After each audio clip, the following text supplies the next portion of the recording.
It was very interesting. I'm a big fan of like psychological thrillers, and this has that nice sci-fi thrill element. Psychological thriller horror with a sci-fi element. There's a lot of drama to it, but it's an extremely moody movie. It has elements of sci-fi, obviously because of the script itself. It has elements of horror, and then it has great elements of drama at times. It's a techno thriller with a little bit of a revenge element, I would say, and maybe some twinges of horror.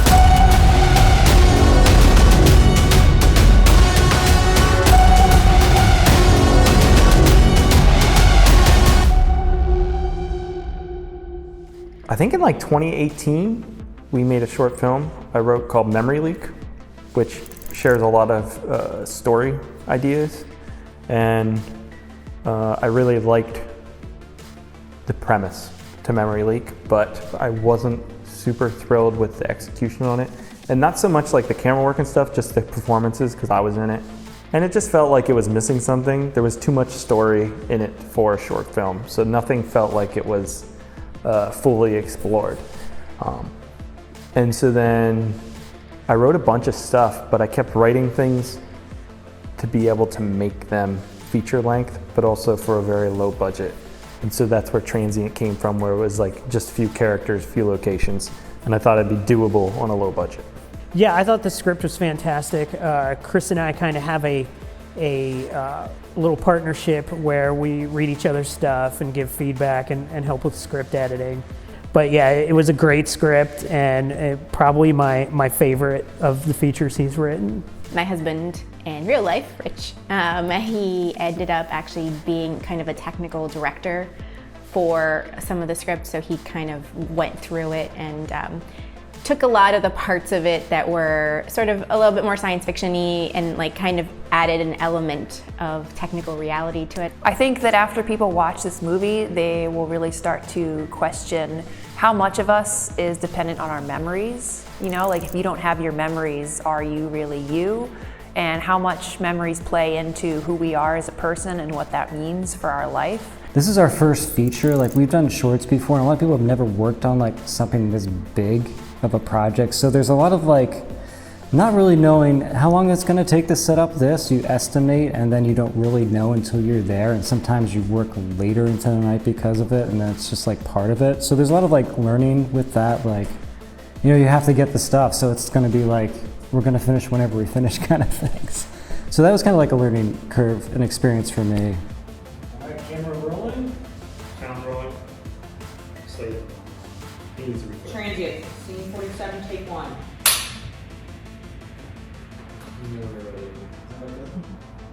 I've worked on projects this big, but not directed a crew this big before.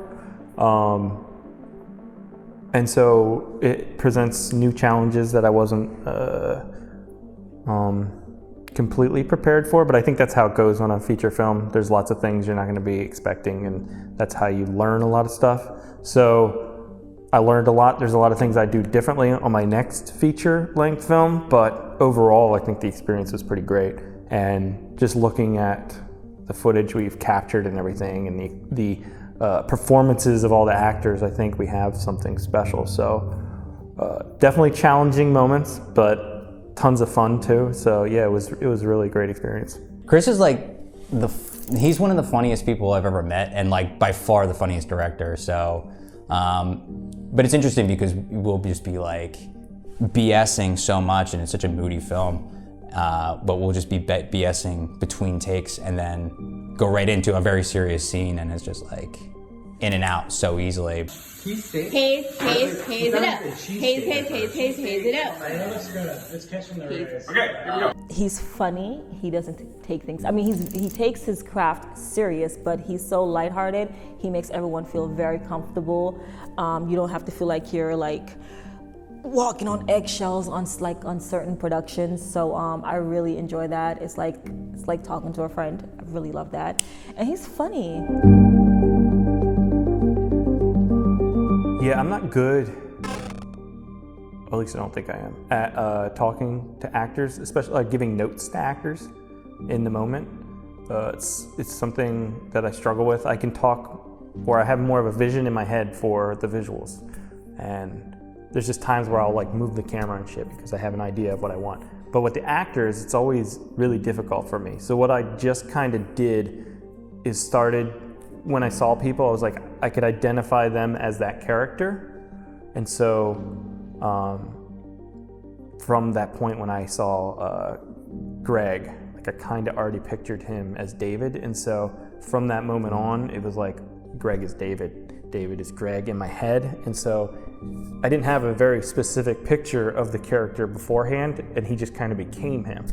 And so what I like to do is give actors a lot of leeway, especially ones that I feel like are prepared and know the character. Like I feel like Greg and Eric knew their character and Sugey more than I did.